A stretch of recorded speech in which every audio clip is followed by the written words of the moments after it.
संस्कृत वर्णमाला। संस्कृत वर्णमाला में 13 स्वर और 33 व्यंजन होते हैं। स्वर में 3 प्रकार के स्वर होते हैं: ह्रस्व, दीर्घ और संयुक्त। ह्रस्व स्वर होते हैं अ, ई, उ, रू, रू। दीर्घ स्वर होते हैं आ, ई, उ, री।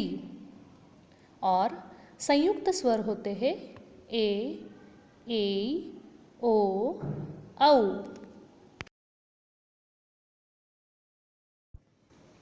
व्यंजन। व्यंजन के 5 वर्ग होते हैं: क वर्ग, च वर्ग, ट वर्ग, त वर्ग और प वर्ग। क वर्ग में आते हैं क, ख, ग, घ, ङ। च वर्ग में आते हैं च, छ, ज, झ, ञ। ट वर्ग में आते हैं ट, ठ, ड, ढ, ण। त वर्ग में आते हैं त, थ, द, ध, न।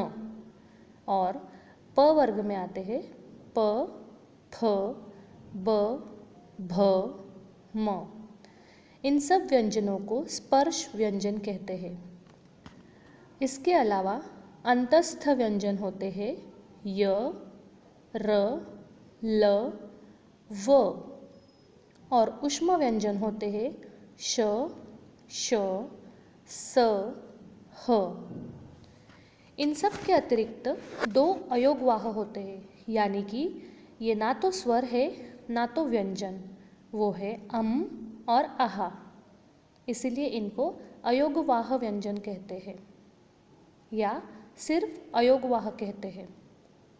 सभी व्यंजन मूल रूप से हलंत होते हैं। हलंत यानी कि आधे होते हैं। जब उनमें अ स्वर मिल जाता है या कोई भी स्वर मिल जाता है तो हलंत का लोप हो जाता है, यानी वो पूरा हो जाता है। जैसे क और अ को मिला के बनता है क, प और अ को मिला के बनता है प।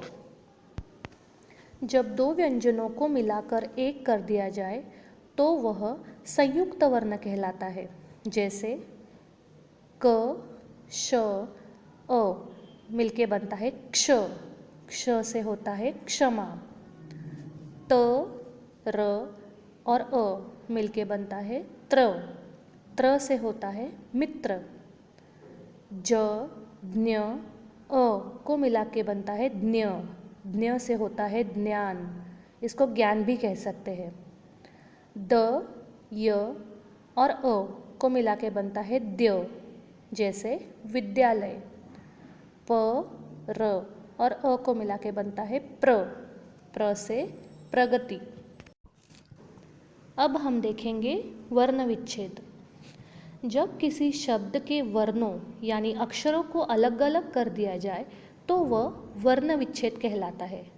शब्द के अंत में जो अक्षर हो उसी अंत वाला वह शब्द कहलाता है। जैसे अ अंत से अकारांत, आ अंत से आकारांत और इसी प्रकार उ अंत से उकारांत, ई अंत से इकारांत होते हैं।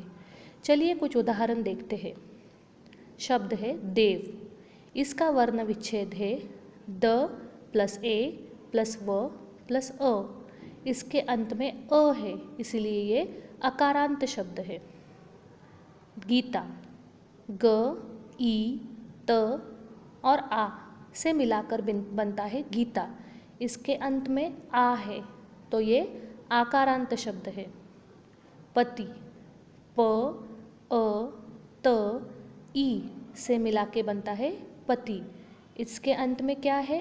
ई है, इसलिए ये है इकारांत शब्द। साधु, स, आ, ध और उ से बनता है साधु। इसके अंत में क्या है? उ, तो ये हो गया उकारांत। मातृ, म, आ, त, रु, इसके अंत में रु है, इसलिए ये है रुकारांत।